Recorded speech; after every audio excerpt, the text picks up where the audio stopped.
Hello बच्चों, chemistry class में आपका स्वागत है और मैं हूं आपका केमिस्ट्री टीचर सतीश श्रीवास्तव। आज मैं आपके लिए जो टॉपिक लेकर आया हूं और वो टॉपिक है मेरा क्या, कैटालिस्ट या उत्प्रेरक।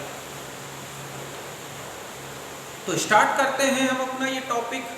तो देखो, कैटालिस्ट ऐसे सब्सटेंस हैं जिन्हें रिएक्शन मिक्सचर में मिला दिया जाए या रिएक्टेंट्स के साथ मिला दिया जाए तो ये रेट ऑफ रिएक्शन को तो चेंज कर देते हैं, किंतु आफ्टर रिएक्शन इनका केमिकली, फिजिकली और क्वांटिटेटिवली किसी भी प्रकार का कोई चेंज नहीं आता। तो ऐसे सब्सटेंस को हम क्या बोलते हैं, कैटालिस्ट।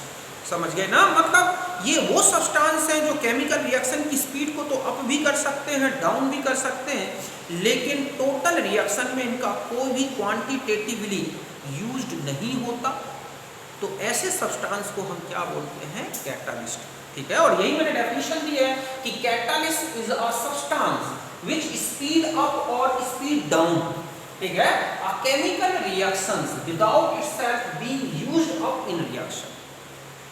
तो ऐसे सब्सटेंस हैं कैटालिस्ट। समझ गए बच्चों कि उत्प्रेरक वो पदार्थ है जो रासायनिक अभिक्रिया में मिला दिया जाए तो अभिक्रिया के वेग को तो परिवर्तित कर देता है, किंतु संपूर्ण अभिक्रिया के बाद इनका भौतिक रूप से, रासायनिक रूप से और मात्रात्मक रूप से कोई चेंज नहीं होता। तो ऐसे पदार्थ को हम क्या बोलते हैं, उत्प्रेरक। मतलब ऐसे सब्सटेंस जो अभिक्रिया को बढ़ा सकते हैं, अभिक्रिया को घटा सकते हैं, लेकिन मात्रात्मक रूप से इनका यूज रिएक्शन में नहीं होता। ऐसे सब्सटेंस को हम क्या बोलते हैं, उत्प्रेरक। यही मैंने लिखा है कि उत्प्रेरक वह पदार्थ है जो स्वयं अभिक्रिया में उपयोग हुए बिना अभिक्रिया वेग को क्या कर सकता है, बढ़ा सकता है या घटा सकता है। उपयोग हुए बिना मतलब मात्रात्मक रूप से, ये ध्यान रखो। ठीक है, अब हम आते हैं इनके टाइप्स में, और इसका जो फर्स्ट टाइप है वो है पॉजिटिव कैटालिस्ट। तो पॉजिटिव कैटालिस्ट का मतलब है कि ऐसे कैटालिस्ट जो केमिकल रिएक्शन की स्पीड को बढ़ा देते हैं, मतलब रेट ऑफ रिएक्शन को इंक्रीज करते हैं। तो ऐसे सब्सटेंस को हम क्या बोलते हैं, पॉजिटिव कैटालिस्ट। या ये कैटालिस्ट क्या कहलाते हैं बच्चों, धनात्मक उत्प्रेरक, मतलब जो अभिक्रिया के वेग को बढ़ा देते हैं। यही मैंने डेफिनेशन लिखी है कि कैटालिस्ट विच आर, ठीक है, एक्सेलरेट और speed of the chemical reaction called positive catalyst. ऐसे प्रेरक जो अभिक्रिया को, ठीक है, अभिक्रिया को तीव्र कर देते हैं, ठीक है, उसे हम क्या बोलते हैं, धनात्मक उत्प्रेरक। अभी आपने जो होमोजीनियस और हेटेरोजीनियस कैटालिसिस में जितने भी एग्जांपल्स देखे वो सब पॉजिटिव कैटालिस्ट से रिलेटेड हैं। तो फिर भी मैं एग्जांपल बता दूं, जैसे SO2 और O2 NO मिला देने से SO3 का फॉर्मेशन रेट फास्ट हो जाता है, तो यहाँ पर ये एक पॉजिटिव कैटालिस्ट है। इसी प्रकार से हैबर प्रोसेस में अमोनिया फॉर्मेशन में आयरन का यूज होता है, तो वो भी पॉजिटिव कैटालिस्ट है। हमारी बॉडी में एंजाइम्स होते हैं, वो भी एक क्या है, पॉजिटिव कैटालिस्ट है। तो इस तरह से ये है क्या, कैटालिस्ट का डेफिनेशन, और उसका फर्स्ट टाइप पॉजिटिव कैटालिस्ट। तो आप यहां तक लिखें।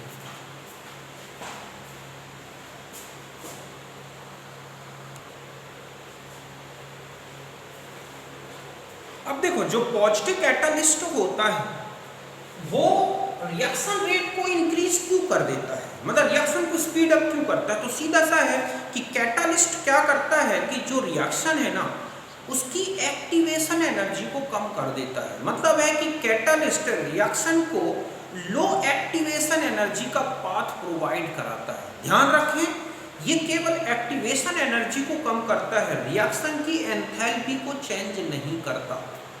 समझ गए ना? अगर रिवर्सिबल रिएक्शन है तो जिस रेट से वो फॉरवर्ड बैकवर्ड रेट को चेंज करेगा, जस्ट उतने ही रेट से वो फॉरवर्ड डायरेक्शन को चेंज करता है। मतलब ये है कि जितना एक्टिवेशन एनर्जी का फॉरवर्ड डायरेक्शन में डिक्रीज होगा उतना ही बैकवर्ड डायरेक्शन में एक्टिवेशन एनर्जी का डिक्रीज होगा। इसलिए इक्विलिब्रियम शिफ्ट नहीं होता है और ना ही इक्विलिब्रियम कांस्टेंट चेंज होता है। चेंज होती है तो केवल उनकी एक्टिवेशन एनर्जी, जिससे इक्विलिब्रियम क्या हो जाता है, जल्दी अचीव हो जाता है। समझ गए ना। अब चाहे रिवर्जेबल हो चाहे इरिवर्जेबल, ध्यान रखें delta H R reaction enthalpy में कोई चेंज नहीं आता कैटालिस्ट मिलाने से, केवल रिएक्शन रेट डिक्रीज या इंक्रीज होता है, और पॉजिटिव कैटालिस्ट में हमेशा इंक्रीज होता है।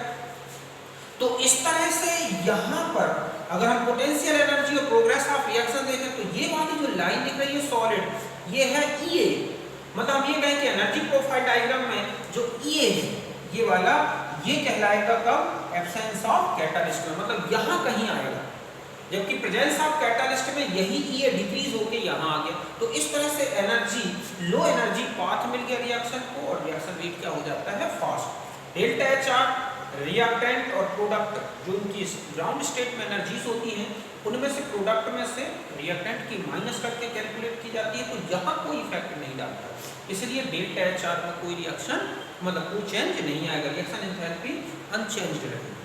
अगर हमें कैटालिस्ट की प्रेजेंस में कितना डिक्रीज हो गया, ये कितना चेंज आया है वो पता हो, और टेम्परेचर रिएक्शन का पता हो, तो कितना चेंज होगा रेट ऑफ रिएक्शन में, इस फॉर्मूले से कैलकुलेट कर सकते हैं।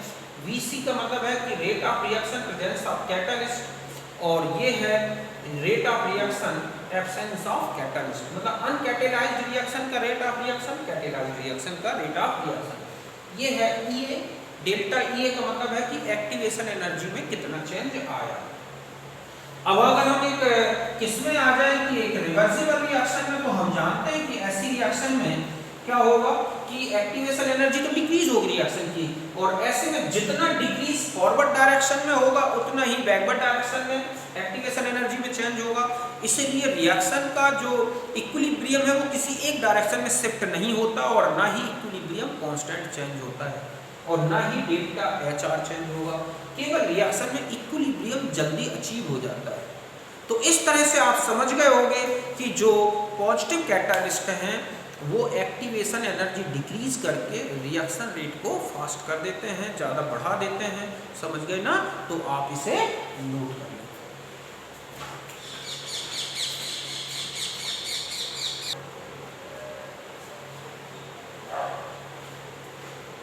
देखो इसी तरह है जो सेकंड टाइप है, और वो है निगेटिव कैटालिस्ट, मतलब ऐसे कैटालिस्ट जो रेट ऑफ रिएक्शन को कम कर दें, अर्थात रिएक्शन की स्पीड को डाउन कर दें, रिटार्ड कर दें, ऐसे कैटालिस्ट क्या कहलाते हैं, निगेटिव कैटालिस्ट। समझ गए बच्चों, ऐसे प्रेरक जो अभिक्रिया वेग को कम कर दें, अभिक्रिया को मंद कर दें, उनको बोलते हैं हम क्या, निगेटिव कैटालिस्ट। बहुत सारे हैं, देखो इनमें से एग्जाम्पल कुछ इंपॉर्टेंट, जैसे सोडियम सल्फाइड है, इसका जो ऑक्सीडेशन होता है अगर इसमें अल्कोहल मिला दिया जाए तो निगेटिव कैटालिस्ट की तरह वर्क करता है, रिएक्शन स्लो हो जाती है। ठीक इसी तरह से आपने देखा होगा क्लोरोफॉर्म होता है, अगर उसे एयर में खुला रख दें तो फॉस्जीन बनने लगती है जो बहुत ज़्यादा पॉइजनस होती है, लेकिन अगर उसमें थोड़ा सा एथाइल अल्कोहल मिला के रख दिया जाए तो फॉस्जीन बनना कम हो जाता है, और अगर बन भी गई है तो वो भी क्या हो जाती है, डिस्ट्रॉय हो जाती है। तो इस तरह से यहाँ पर भी क्लोरोफॉर्म के ऑक्सीडेशन को कौन कम कर देता है, इथाइल अल्कोहल। तो यहाँ पर ये किसकी तरह वर्क कर रहा है, निगेटिव कैटालिस्ट की तरह बनता है। COCl2 + HCl है फॉस्जीन जो पॉइजनस गैस होती है। ऐसे ही बेंजल्डिहाइड का ऑक्सीडेशन में अगर डाइमेथाइल अमाइन मिला दिया जाए तो यहाँ पर ये निगेटिव कैटालिस्ट की तरह वर्क करता है। हाइड्रोजन परऑक्साइड चल रहा है, उसमें या तो एसिटेनिलाइड मिला दें या ग्लिसरीन, तो भी इसका डिकम्पोजिशन कम हो जाता है, स्लो रिएक्शंस होती हैं। तो इस तरह से निगेटिव कैटालिस्ट जो रिएक्शन रेट को कम कर दे या रिएक्शन को स्लो कर दे, वही क्या है, निगेटिव कैटालिस्ट। तो आप इसे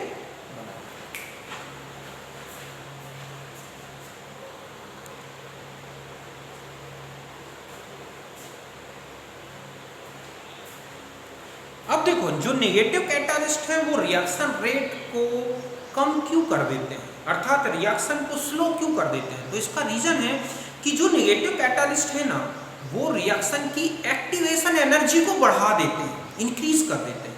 मतलब जिस एक्टिवेशन एनर्जी में रिएक्शन चल रही थी उससे कहीं ज़्यादा एक्टिवेशन एनर्जी की ज़रूरत होगी, और ये ऐसा इसलिए करते हैं क्योंकि ये रिएक्शन इंटरमीडिएट या एक्टिवेटेड कॉम्प्लेक्स बनने में एक इंटरफेयर करते हैं, समझ गए ना, उससे रोकते हैं, उनके फॉर्मेशन रेट को कम कर देते हैं, और इसी के कारण इनकी जो है रेट ऑफ रिएक्शन कम हो जाता है। मतलब हम ये कहें कि अगर ये पोटेंशियल एनर्जी और ये प्रोग्रेस ऑफ रिएक्शन का ग्राफ है तो ये है कि जब नेगेटिव कैटालिस्ट की एब्सेंस हो तब का ग्राफ है, और जब प्रेजेंस है तो वो इस तरह से। तो यहाँ पर इन्होंने ये एक्टिवेशन एनर्जी बढ़ा दी रिएक्शन की, तो रिएक्शन अब और ज़्यादा टेम्परेचर की ज़रूरत होगी तब जाके वो चलेगी, और इसीलिए जिस कंडीशन में वो चल रही थी नेगेटिव कैटालिस्ट मिलाते ही डाउन होगी, जब आप और टेम्परेचर दोगे तब जाके रिएक्शन चलेगी, और इसी तरह से वो रेट ऑफ रिएक्शन को इंक्रीज कर देते हैं। यही negative catalyst increase the activation energy of the reaction because they decrease intermediate rate formation.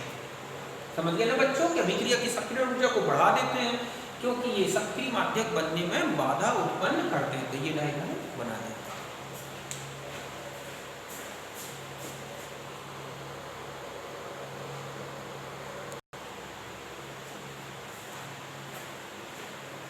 अब देखो आगे है ऑटो कैटालिस्ट। ये वो कैटालिस्ट है जो किसी रिएक्शन में जो प्रोडक्ट बनता है ना वही कैटालिस्ट की तरह वर्क करने लगे। मतलब जब किसी रिएक्शन में जो प्रोडक्ट बने तो उनमें से कोई एक प्रोडक्ट किस तरह वर्क करे, कैटालिस्ट की तरह वर्क करने लगे, तो इसे बोलते हैं ऑटो कैटालिस्ट।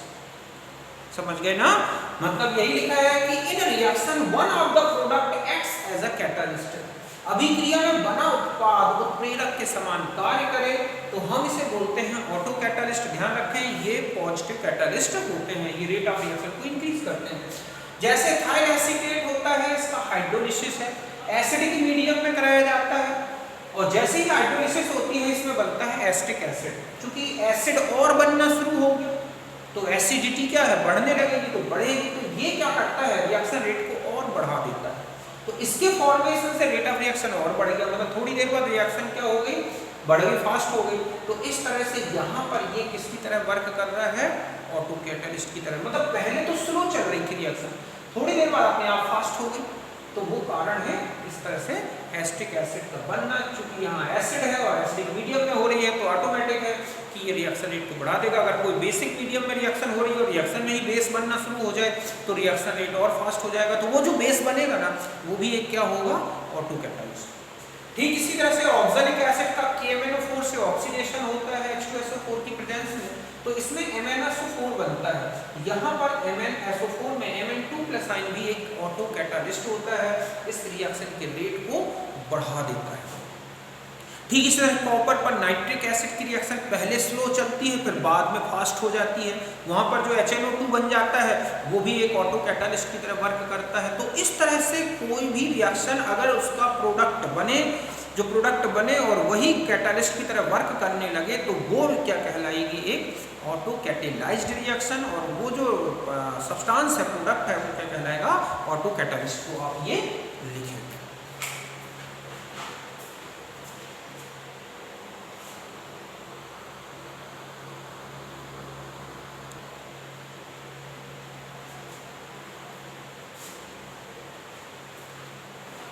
देखो इसी तरह से एक होता है इंड्यूस्ड कैटालिस्ट, ठीक है, प्रेरित उत्प्रेरक। जब क्या हो, एक रिएक्शन नॉर्मल कंडीशन में नहीं हो रही हो लेकिन दूसरी रिएक्शन हो रही हो, अब हम उन दोनों रिएक्शंस को मिला दें ना तो फिर दोनों रिएक्शन हो जाएं उसी नॉर्मल कंडीशन में, तो जो रिएक्शन हो रही थी उसके जो सब्सटेंस हैं वो दूसरी रिएक्शन को इंड्यूस्ड कर रहे हैं, उसको चला रहे हैं।